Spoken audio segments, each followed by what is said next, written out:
आणि याच संदर्भात आमचे प्रतिनिधी प्रफुल्ल साळुंखे यांच्याकडून आपण अधिक माहिती जाणून घेत। प्रफुल्ल, जर खऱ्या अर्थाने असा निर्णय झाला मोफत लसीकरणासंदर्भात तर तो एक मोठा निर्णय असू शकतो।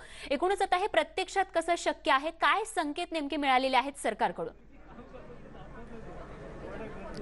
आज आपण जर पाहिलं तर कॅबिनेट बैठक जी आहे ती राज्याची सुरू आहे आणि सर्व मंत्री कॅबिनेट बैठकीला या ठिकाणी हजर आहेत। आज दोन अत्यंत महत्त्वाचे मुद्दे या ठिकाणी होते। लसीकरण जे आहे ते सरसकट मोफत करावं का, आणि दुसरा म्हणजे राज्यामध्ये ऑक्सिजन आणि रेमडेसिवीरचा जो पुरवठा आहे त्या संदर्भात काय निर्णय घ्यायचा, आणि तिसरा एक सर्वात मोठा मुद्दा होता तो म्हणजे लॉकडाऊन हा पुढे वाढवायचा का।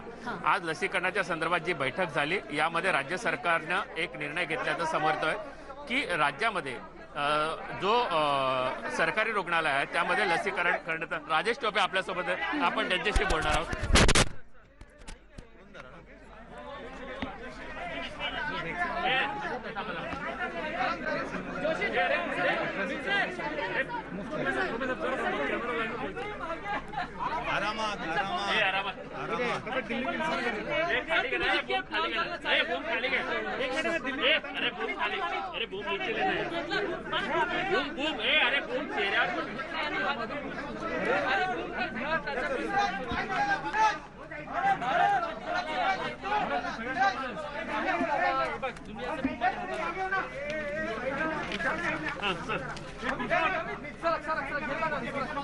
चला रेडी, एक मिनिट शांतता प्लीज, शांतता शांतता। आज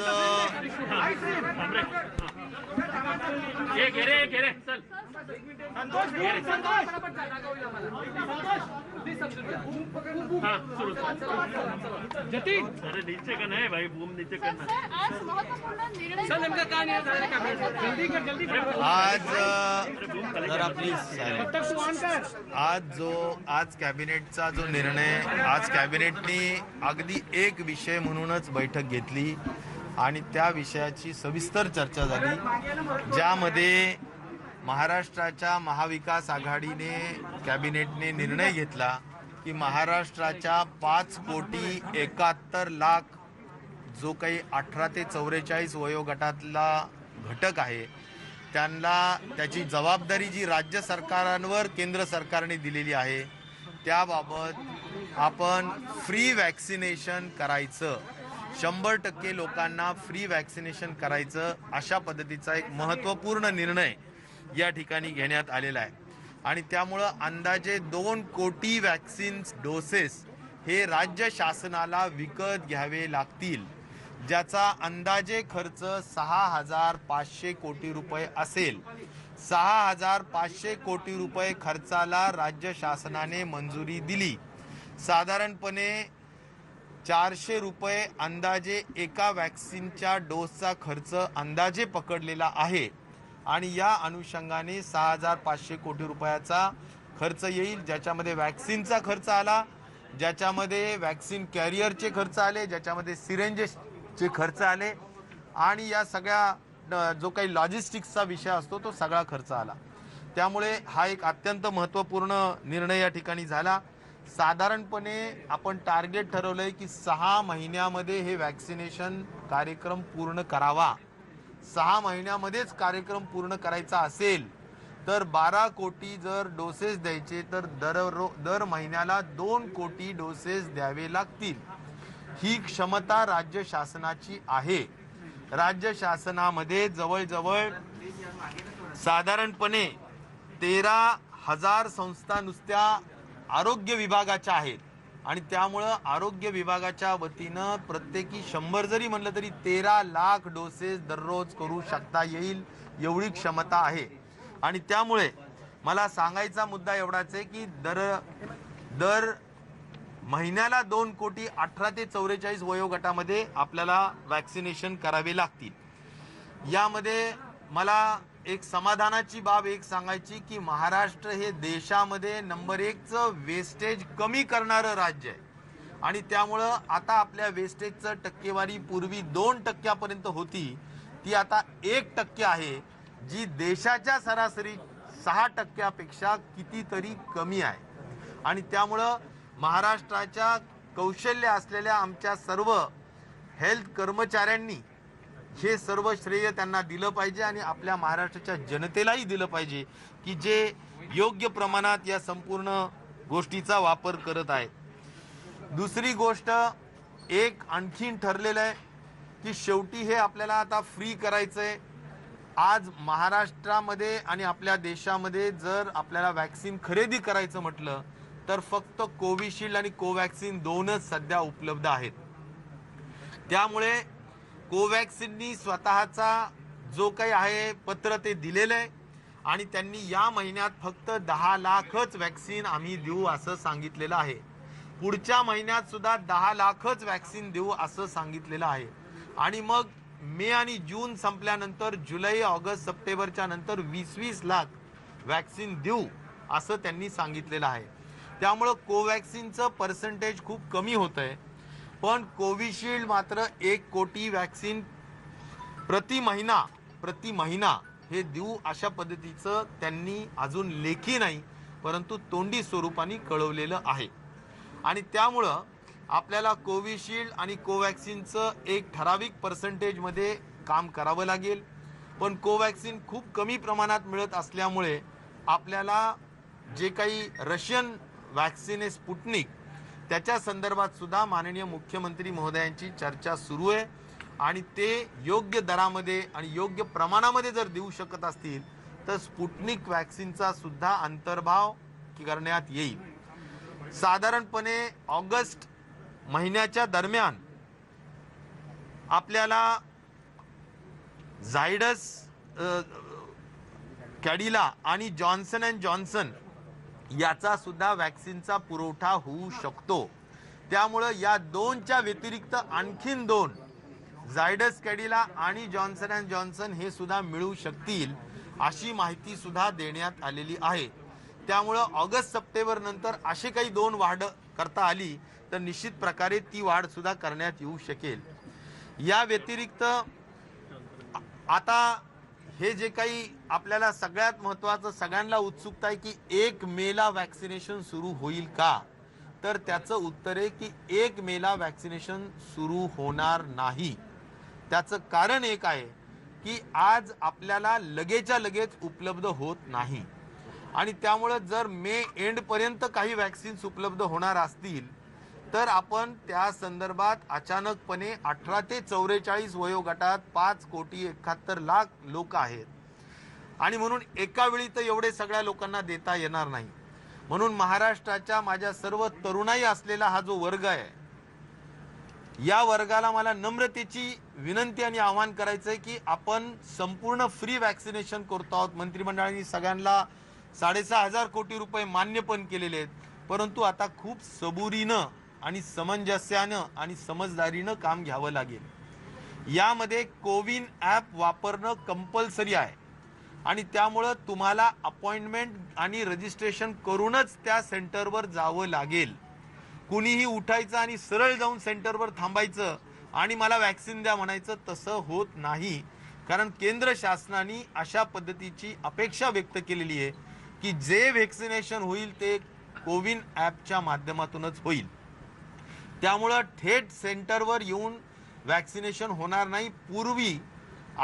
पूर्व रजिस्ट्रेशन करावं लागेल, अपॉइंटमेंट फिक्स करावं लागेल, स्लॉट फिक्स करावं लागेल आणि नंतरच ते यावं लागेल. ह्या सगळ्या परिस्थितीला धरून मला एकच सांगायचं आहे की 1 मेला आपल्याजवळ वॅक्सिन्स इच्छा असताना सुद्धा उपलब्ध होत नसल्या कारणाने 1 मेला सुरू करता येणार नाही. परंतु आपण याबाबतचं डिटेलिंग लगेचच करत आहोत. साधारणपणे जर आपल्याला एका वेळेस आता हे एकूण जे 5,71,00,000 लोकांना वॅक्सिनेशन जर करायचं असेल तर एका वेळेस शक्य नाही आणि म्हणून आपल्याला एक आमची कमिटी आरोग्य विभाग आणि काही वरिष्ठ मंत्री यांची कमिटी ताबडतोबीनं यावर मायक्रो प्लॅनिंग करणार आहे.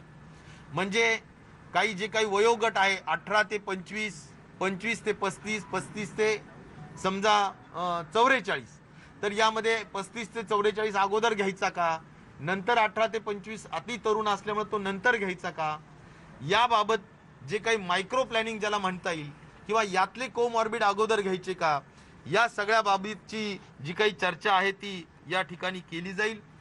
एक नक्की आहे की हे जे काही सेंटर्स 18 ते 44 साठी केले जातील ते सेंटर्स हे वेगळे राहतील, जे 45 आणि अबावच्या साठीचे जे सेंटर्स आहेत त्यापेक्षा वेगळे सेंटर्स राहतील की जे डेडिकेटेड फॉर 18 ते 44 वयोगटासाठीच असतील, हे मला या ठिकाणी नम्रपणे सांगायचं आहे. आता वॅक्सिन उत्पादकांना केंद्र शासनाने त्यांच्या उत्पादनातले 50% वॅक्सिन हे केंद्र सरकारला द्यायचे आणि 50% वॅक्सिन हे राज्य शासन व औद्योगिक आणि खाजगी रुग्णालय सुद्धा थेट वॅक्सिन खरेदी करू शकतात, त्यांच्यासाठी उत्पादन करायचं आहे. आणि त्यामुळं एक नक्की आहे की उत्पादन करणारे दोनच आणि त्यात मागणी करणारे सर्व राज्य असतील, खाजगी हॉस्पिटल सुद्धा असतील आणि त्याचबरोबर तुमचे औद्योगिक जे काही हॉस्पिटल्स आहेत ते सुद्धा असतील. आणि त्यामुळे या सगळ्या गोष्टींची मुभा दिल्यामुळं आपल्याला या अनुषंगाने खूप वॅक्सिनची उपलब्धतेचं सगळ्यात मोठं आव्हान राहील. आणि त्यामुळं आपल्याला घाई गडबड न करता, त्या सेंटर्सवर गर्दी न करता किंवा ते सेंटर्स एक प्रकारे खऱ्या अर्थाने कोविड पसरवणारे सेंटर्स होऊ नयेत याची दक्षता सुद्धा घ्यावी लागेल. कारण आज 45 पेक्षा पुढच्या लोकांनी जे ज्येष्ठ असतात ते सुद्धा तिथं गर्दी खूप करताना आपल्याला पाहायला मिळते, क्यू दिसतीये. तर तरुणाई ही अति उत्साहाने तिथं जाऊ शकेल. म्हणून माझं एवढंच नम्रपणे सूचना आहे की आपल्या सर्वांना वॅक्सिनेशन करण्याची संधी 6 महिन्यातच आपल्याला हे काम पूर्ण करायचंय, परंतु ते सबुरीनं घ्यावं लागेल. कारण उत्पादन क्षमता प्रत्येकाची वाढतीये. आपण इम्पोर्ट सुद्धा निश्चित प्रकारे स्पुटनिक 100% करत आहोत आणि त्यामुळं काही नवीन 2 वॅक्सिन सुद्धा येत आहेत. फक्त घाई गडबड न करता एक अत्यंत चांगला राज्य स्तरावरचा वॅक्सिनेशनचा कार्यक्रम हा सगळ्यांनी खूप यशस्वी पार पाडला पाहिजे, अशी माझी नम्रतेची आव्हान आणि विनंती महाराष्ट्राच्या सर्व लोकांना या निमित्ताने निश्चित प्रकारे आहे. त्याचबरोबर मी या निमित्ताने हेही सांगेल की साधारणपणे आपण आता 30 मे पर्यंत जे काही आपलं आज ब्रेक द चेनच्या संदर्भाने आज आपण लॉकडाऊन केलेलं आहे, त्याचं निश्चित प्रकारे त्यावरही चर्चा झाली आणि आपल्याला कुठल्याही परिस्थितीत त्याला एक्सटेन्शन द्यावंच लागेल अशी परिस्थिती सुद्धा निश्चित प्रकारे आहे. आणि त्यामध्ये सुद्धा मंत्रिमंडळाने त्या संदर्भात सुद्धा चर्चा केलेली आहे. म्हणून शेवटच्या दिवशी एक्झॅक्टली 15 दिवस वाढवायचे का काय वाढवायचं त्या संदर्भातला निकाल होईल, पण एक्सटेन्शन निश्चित प्रकारे लॉकडाऊनच्या परिस्थितीला होणार आहे आणि ते किमान 15 दिवसाचं तरी होईल असा माझा एक अंदाज या निमित्ताने मी व्यक्त करत आहे. त्या दृष्टिकोनातून मी आपल्याला या निमित्ताने सांगेल की कुठल्याही परिस्थितीत आपण सगळ्यांनी या महत्त्वाच्या कामामध्ये सहकार्य केलं पाहिजे आणि राज्य शासनाचा हे जे काही निर्णय आहेत त्याला आपण अतिशय समजदारीनं खऱ्या अर्थाने घेऊन काम करण्याची आवश्यकता आहे. तिसरा महत्त्वाचा निर्णय जो झालेला आहे तो म्हणजे जी परवानगी आपल्या हाफकिनने वॅक्सिन तयार करण्याच्या दृष्टिकोनातून घेतलेली होती त्याला सुद्धा खऱ्या अर्थाने काही त्यातला एक महत्त्वाचा जो भाग होता वेगळा, तर त्याला एक मान्यता देण्यात आलेली आहे. त्याची प्रेस नोट एक वेगळी काढली जाईल, परंतु त्याचा एकंदर प्रकल्प खर्च 154 कोटी आहे आणि त्या अनुषंगाने सुद्धा त्याला केंद्राचं अनुदान सुद्धा 65 कोटी आहे.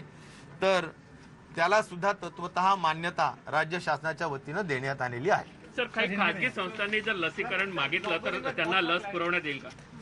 खाजगी संस्थांनी दवाखान्यांनी जर लसीकरणाच्या साठी बुकिंग केली तर निश्चित प्रकारे त्यांना त्यांच्या हक्काचं लस मिळू शकेल.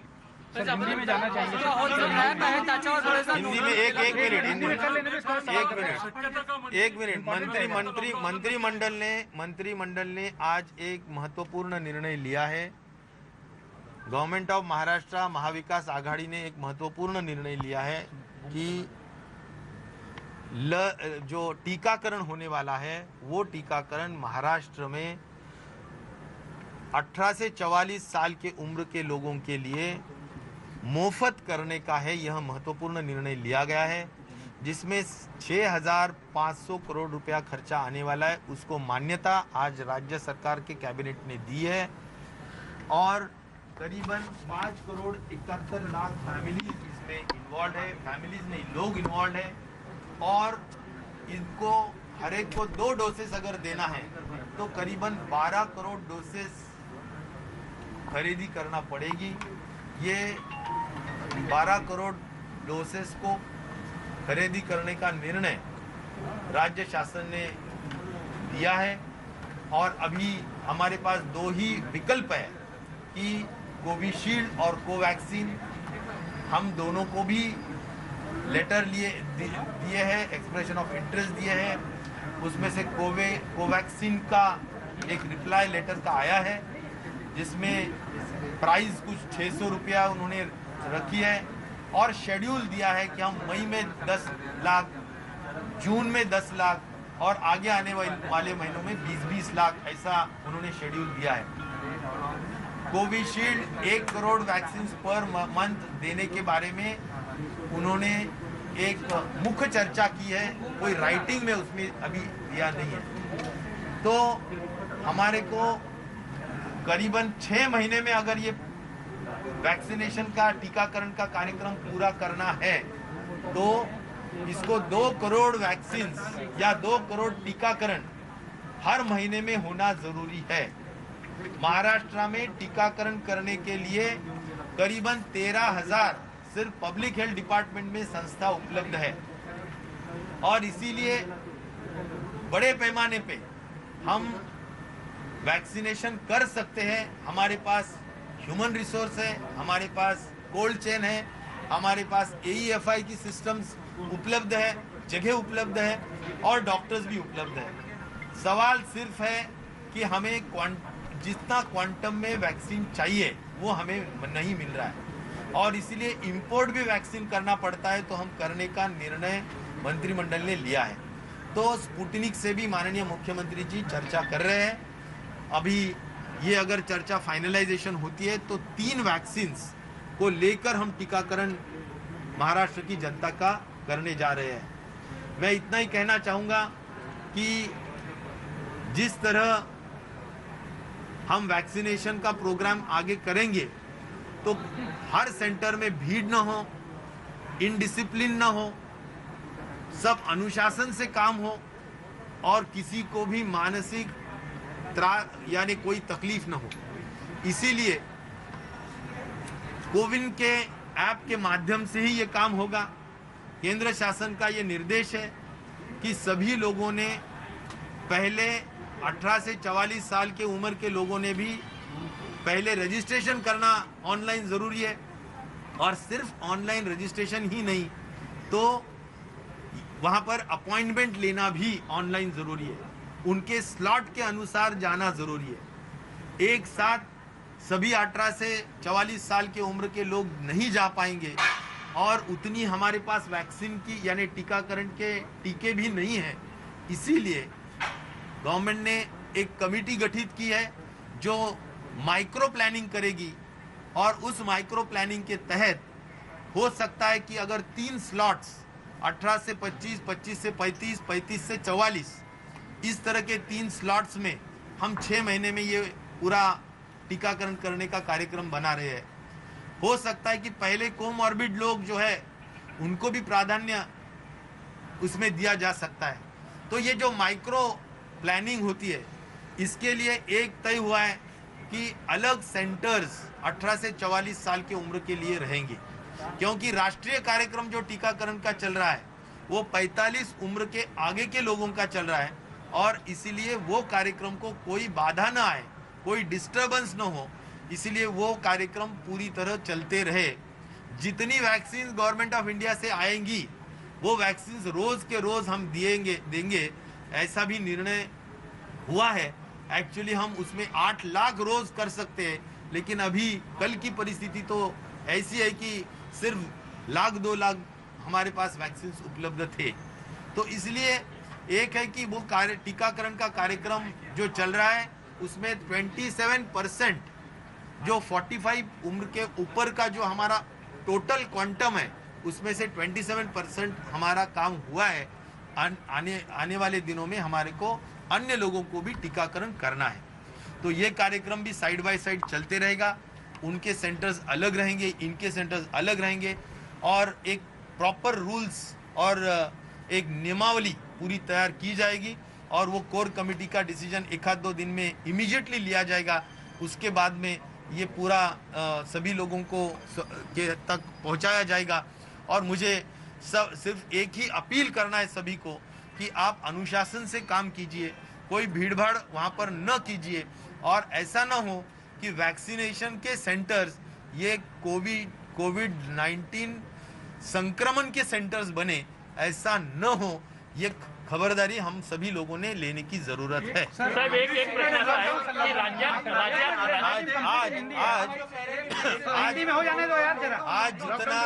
आज जो 30 अप्रैल तक का हमारा जो लॉकडाउन है, जिस तरह से आज भी संख्या है 60,000 एंड प्लस, तो जरूर थोड़ी स्टेबिलिटी आई है।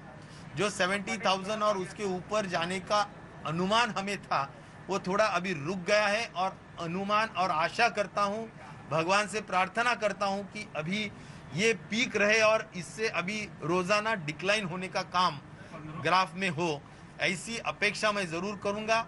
लेकिन एक जरूर है कि 30 अप्रैल तक का जो लॉकडाउन था उसको सभी मंत्रिमंडल के सदस्य ने एक आवाज में कहा है कि उसको एक्सटेंड करना चाहिए।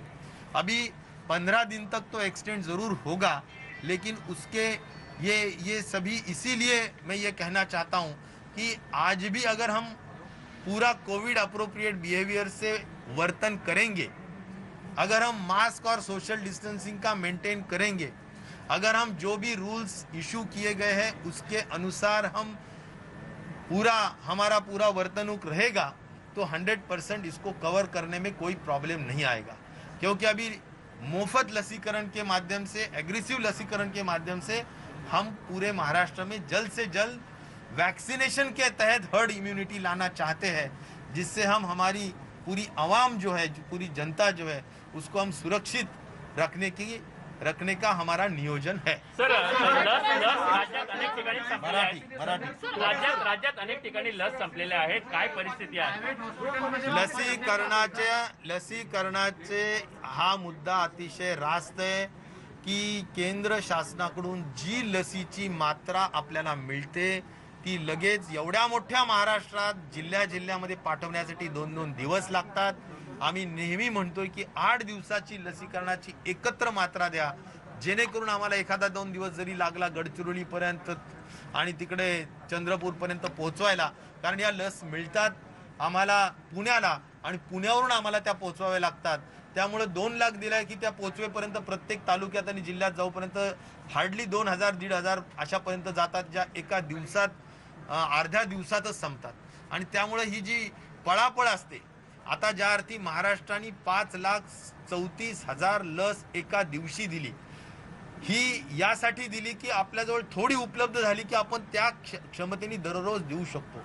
आपल्याला यापेक्षा जास्त जर उपलब्ध करून दिली तर निश्चित प्रकारे आणखीन यापेक्षा जास्त लसीकरण दररोज होईल।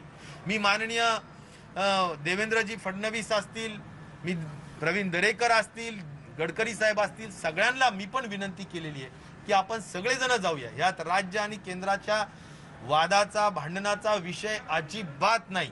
बऱ्याचदा माध्यम हा विचार करत राहतात। आमचा विचार आहे की सगळ्यांनी, त्यांच्या पक्षाचं सरकारवर आहे, त्यांनी आम्हाला घेऊन जावं, बसावं। आम्ही स्वतः तर जाऊन भेटतोच आहे डॉक्टर हर्षवर्धनला, पण त्यांच्या येण्याने जर आणखीन जास्त परिणाम होत असेल तर आम्ही त्यांच्या बरोबर घेऊन जाऊन तिन्ही प्रश्न, मग ते रेमडेसिवीरचा असो, ऑक्सिजनचा अधिक अलॉटमेंट मिळण्याचा विषय असो किंवा अधिक लस मिळण्याचा विषय असो, सगळ्या विषयांवर खऱ्या अर्थाने पडदा पडू शकतो। तिथे एक सविस्तर चर्चा होऊन आपल्या हक्काची अधिकची व्यवस्था, अधिकची मात्रा आपल्याला मिळू शकते असा माझा विश्वास आहे। आणि त्या दृष्टिकोनातून माझी विनंती मी फोनवर, पत्रांवर सातत्याने केली। खाजगी रुग्णालयामध्ये लस मोफत मिळणार का पैसे द्यावे लागणार? खाजगी रुग्णालयांमध्ये आता इथून पुढे लस पैसे देऊनच घ्यावी लागेल. संपूर्ण राज्य शासनाच्या सरकारी दवाखान्यांमध्ये लस मोफत मिळणार.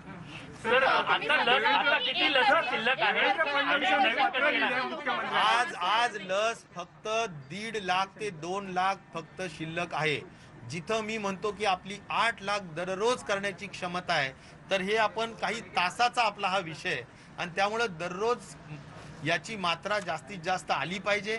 नाही तर अनेक सिनियर सिटीजन्सला लसीकरणाच्या केंद्रांवरून बाहेर जावं लागतं आणि ते खूप मोठं खऱ्या अर्थाने एम्बॅरेसिंग किंवा खाली पाहण्याची सिच्युएशन ती येते. ज्येष्ठ नागरिक असतात.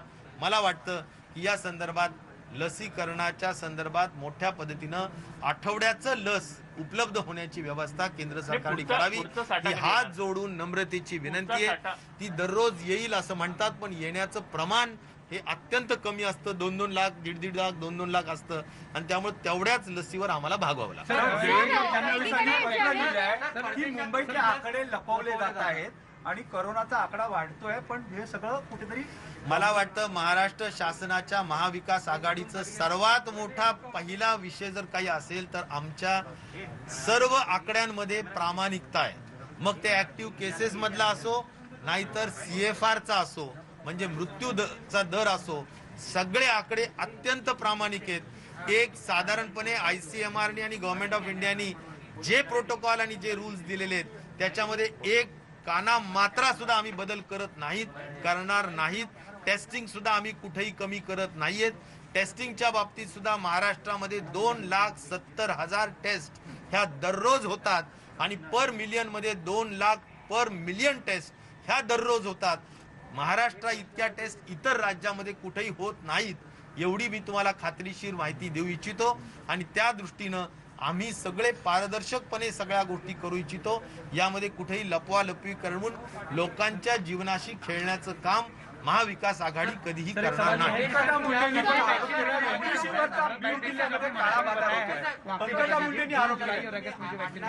विदेशातून ज्या लसी आणणार आहात मुख्यतः लिगल इंडिग्निटी त्यात मागितली आहे. दुसरा विषय आहे की -70 डिग्री मध्ये कोल्ड स्टोरेज मध्ये ते ठेवायचं आहे, तर एवढी फॅसिलिटी इन्फ्रास्ट्रक्चर आपल्याकडे आहे का आणि लिगल इंडिग्निटी आपण देणार का?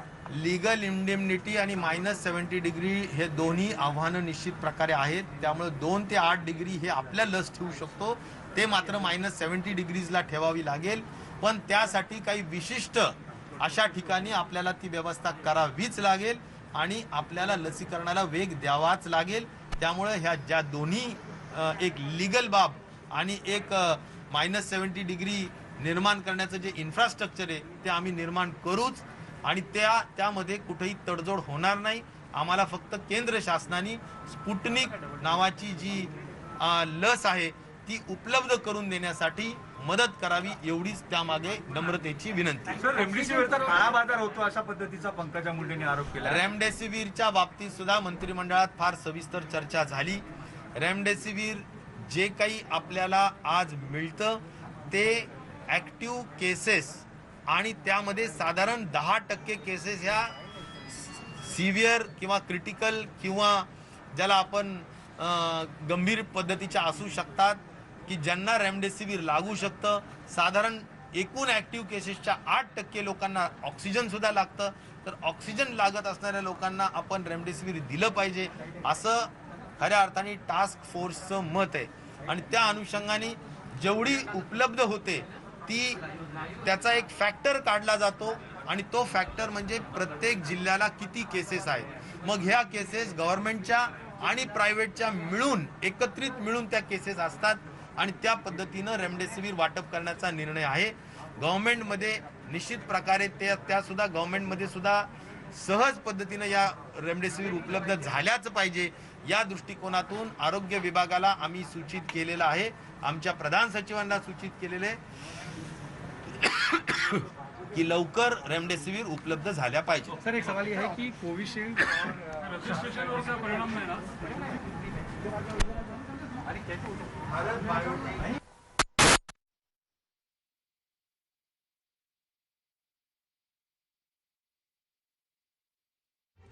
महत्त्वाचा निर्णय घेतलेला आहे. आरोग्यमंत्री राजेश टोपे यांनी या संदर्भात माहिती दिली आणि ती म्हणजे 18 ते 44 या वयोगटातील सर्व नागरिकांना राज्य सरकार मोफत लस देणार आहे. त्यामुळे हे लसीकरणाची जी मोहीम आहे ती या ठिकाणी पार पडणार आहे आणि 2 कोटी लसीचे डोस त्यासाठी विकत घ्यावे लागणार आहेत आणि त्यासाठी लागणारा खर्च हा 6,500 कोटी इतका असणार आहे. तर 6 महिन्यांचं टार्गेट आहे. 6 महिन्यात लसीकरणाचा हा कार्यक्रम पूर्ण करण्याचं राज्य सरकारचं उद्दिष्ट असल्याचं आरोग्यमंत्री राजेश टोपे यांनी सांगितलंय. त्यामुळे एक मोठा निर्णय राज्य सरकारचा राज्यासाठीचा आणि तो म्हणजे आता 18 ते 44 या वयोगटातील सर्व नागरिकांना मोफत लस दिली जाणार आहे. परंतु लशीची उपलब्धता पाहता 1 मे पासून जे लसीकरण सुरू होणार होतं ते 1 मे पासून ते होणार नाहीये. त्यासाठी 3 लसी ज्या आहेत त्या उपलब्ध केल्या जातील. कोविशिल्ड कोवॅक्सिन सोबतच या ठिकाणी स्पुटनिक ही लस देखील उपलब्ध करण्याबाबत राज्य सरकार प्रयत्न करेल आणि त्यासाठी केंद्र सरकार सोबत देखील चर्चा सुरू असल्याचं आरोग्यमंत्र्यांनी सांगितलं. आणि 3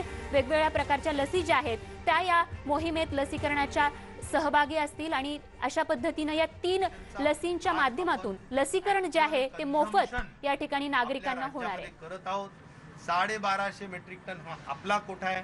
बाकीचा कोटा हा एकतर आपण वेगवेगळे जे काही थर्मल पॉवर स्टेशन्स वगैरे तिथून काही मिळवतोय आणि 300-350 मेट्रिक टन आपल्याला बाहेर राज्यातून लिक्विड ऑक्सिजन त्या ठिकाणी मिळत आहे.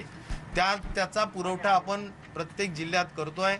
खरं म्हणलं तर आणखीन काटकसरीनं ऑक्सिजनचा वापर व्हावा अशा पद्धतीचे SOPs आपण काढलेले आहेत आणि त्याचं खूप तंतोतंत अंमलबजावणी डॉक्टर्सनी करावी असं मी माध्यमाच्या मार्फत आपल्या सर्व डॉक्टर्स बांधवांना भगिनींना या निमित्ताने कळवतो. कुठल्याही परिस्थितीत लिकेजेस थांबवा. कुठल्याही परिस्थितीत आपण प्रत्येक हॉस्पिटलमध्ये ऑक्सिजन ऑडिट करा. प्रत्येक हॉस्पिटलमध्ये आपण ऑक्सिजन सिस्टर किंवा ऑक्सिजन नर्स नावाची एक व्यक्ती जी दर 25-50 खाटाला एक ठेवा की जेणेकरून त्याच्यावर बारकाईने लक्ष दिलं जाईल की एखादा पेशंट कुठे लघवीला गेला, कुठे अजून शौचालयाला गेला, कुठे अजून काही बोलायला त्यांनी मास्क काढला तर त्याचं ऑक्सिजन चालू राहू नये. अशा अनेक पद्धतीनं बचत करता येते. तुमच्या ऑक्सिजन लाईनमध्ये कुठं गळती असेल तर त्वरेने ती ऑक्सिजन गळती थांबवलीच पाहिजे. अशा पद्धतीनं ऑक्सिजन आजच्या निमित्ताने खूप महत्त्वाची आहे. जवळजवळ 100 पेक्षा जास्त आपण आतापर्यंत कलेक्टर्सनी ऑक्सिजन जनरेटर प्लांटला परवानगी देण्यात आलेली आहे. त्यामुळे ती पण एक महत्त्वाची उपलब्ध आहे. आणि ऑक्सिजन कॉन्सन्ट्रेटर्स हे सुद्धा मोठ्या पद्धतीनं आपण त्या ठिकाणी आणण्याच्या संदर्भात कलेक्टर्सनी ऑर्डर दिलेले आहेत. आपण ग्लोबल एक्सप्रेशन ऑफ इंटरेस्ट बोलवलेलं आहे ज्याच्यामध्ये आपण PSA प्लांट्स म्हणजे ऑक्सिजन जनरेटर प्लांट 132 साधारणपणे 40,000 आपण आता ऑक्सिजन कॉन्सन्ट्रेटर्स त्या ठिकाणी आपण खरेदी करण्याचा निर्णय घेतलेला आहे. एवढंच नाही तर 25,000 मेट्रिक टनाचं ऑक्सिजन लिक्विड ऑक्सिजन सुद्धा बाहेरून घेण्याचा निर्णय आपण घेतलेला आहे. त्यामुळं आणि 10 लाख आपण साधारण वॉइल्स ज्या काही रेमडेसिवीरच्या आहेत त्या सुद्धा खरेदी करण्याच्या संदर्भातला आपण ग्लोबल टेंडरच्या माध्यमातून एक्सप्रेशन ऑफ इंटरेस्टच्या माध्यमातून निर्णय घेतलेला आहे. आता त्याला कसा प्रतिसाद येईल ह्या 2-3 दिवसात बघायचा आहे आणि त्या अनुषंगाने आपण पुढच्या सर्व कारवाई करणार आहेत. चीफ सेक्रेटरीच्या अध्यक्षतेखाली आरोग्य सचिव असेल, वैद्यकीय शिक्षण सचिव असेल, वित्त नियोजन आणि उद्योग खात्याचे सचिव असतील या सगळ्यांची एक कमिटी एम्पावर्ड केलेली आहे आणि त्यांना पूर्णपणे अधिकार देण्यात आलेला आहे की तुम्ही तुमच्या लेवलला निगोशिएशन करून आपण खरेदी करू शकता. सर 18 ते 44 लसीकरण तुम्ही काहीसं लांबवलेलं आहे त्या दरम्यानमध्ये जे ज्येष्ठ नागरिक आहेत त्यांना प्राधान्य फारसं दिलं जाणार असं काही आहे? त्यातले ज्येष्ठ म्हणताय की काय?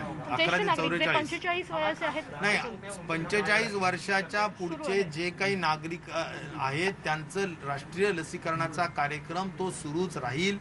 तो आपण दररोज सध्या 4 लाख, 3 लाख, 5 लाख, 4 लाख जे काही करत असू, जेवढे डोस येत आहेत तेवढे आपल्या हातात तर 8 लाख करू शकतो, पण आपल्याला जेवढे डोस मिळत आहेत त्या डोसेसच्या अनुषंगाने आपला राष्ट्रीय लसीकरणाचा कार्यक्रम हा सुरूच राहील. सर कुठेतरी राज्य सरकार काही बोललंय का? 1 मई से आपने कहा कि थोड़ा इंतजार करना होगा युवाओं को. क्या उतने अरेंजमेंट नहीं है? आखिर क्यों देश के अन्य हिस्सों में जो है वहाँ पे अलाउ करें, महाराष्ट्र में ऐसी क्या समस्या है कि हमें थोड़ा और इंतजार करना होगा? देखिए, मुझे नहीं लगता है कि कोई भी राज्य 1 मई को एक्चुअल फुल फ्लेजेड जिसको हम बोलते हैं लसीकरण शुरू कर पाएगा, क्योंकि आज सप्लाई करने वाले 2 ही कंपनीज है और दोनों कंपनीज को हमने 8-8 दिन पहले चिट्ठी लिख के बुकिंग करने के लिए कोशिश की थी, लेकिन उनके पास सेंट्रल गवर्नमेंट की ही पहले एडवांस बुकिंग है, उनका प्रोडक्शन एडवांस बुक्ड है और इसीलिए वो ज़रूर देंगे, लेकिन बाद में देंगे ऐसा उन्होंने कहा है। इसीलिए 1 मई को हमें ज़रूर 2-4-5 टीकाकरण हो सकते हैं, लेकिन सिर्फ उतने ही करके फिर 2-4 दिन के बाद बंद करना ये कोई ठीक बात नहीं रहेगी।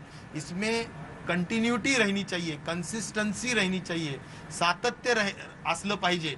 ह्या सगळ्या गोष्टी ये सभी बातें सही में इसको अहमियत है और इसीलिए शुरू करने में 1 मई में कोई प्रॉब्लम नहीं है। 2-4-5 लाख हमारे को टीके जरूर मिल सकते हैं और उससे हम शुरुआत कर सकते हैं, लेकिन फिर बंद करना पड़ेगा क्योंकि अवेलेबिलिटी ऑफ वैक्सीन ये सबसे आह्वान है, चैलेंज सर है। आपने ये भी कहा कि 8 लाख वैक्सीन आप लोग टीकाकरण रोज कर सकते हैं, लेकिन आप लोग को सिर्फ 1.5 से 2 लाख ही टीके मिल रहे हैं। ये भी एक बड़ी चुनौती, जिस वजह से आज भी हम देख रहे थे बहुत सारे सेंटर्स को बंद करना पड़ा था आपको। बिल्कुल, ये 45 साल की उम्र के आगे के राष्ट्रीय टीकाकरण कार्यक्रम में इस तरह का आज चित्र हमें दिख रहा है। Thank you. तर आपण पाहतोय आरोग्यमंत्री राजेश टोपे यांनी एक महत्त्वाच्या निर्णयाची घोषणा या ठिकाणी केलेली आहे। राज्य मंत्रिमंडळाच्या बैठकीत एकमत झालेलं आहे सर्व मंत्र्यांचं आणि ते म्हणजे वयवर्ष 18 ते 44 या वयोगटातील सर्व नागरिकांना मोफत लसीकरण केलं जाणार आहे। सोबतच लॉकडाऊन संदर्भातही महत्त्वाची माहिती त्यांनी दिली, ती म्हणजे लॉकडाऊन देखील वाढवलं जाणार आहे, पण ते किती दिवसांसाठी याबद्दल निर्णय लवकरच होऊ शकतो। 15 दिवस लॉकडाऊन वाढू शकतो याबद्दल एकमत झाल्याचं देखील मंत्रिमंडळाच्या बैठकीत त्यांनी सांगितलेलं आहे। सगळ्यात महत्त्वाची या घडीची महत्त्वाची बातमी ती म्हणजे लसीकरणासंदर्भातली आणि ती म्हणजे आता 18 ते 44 वयोगटातील सर्वांना मोफत लसीकरण होणार आहे। तर प्रत्येक महत्त्वाच्या बातमीची अपडेट आपल्यापर्यंत अशीच पोहोचवत राहू। तूर्त या महत्त्वाच्या बातमीसह अगदी छोटासा ब्रेक घेऊन लगेचच परत येतो। बघत रहा न्यूज 18 लोकमत।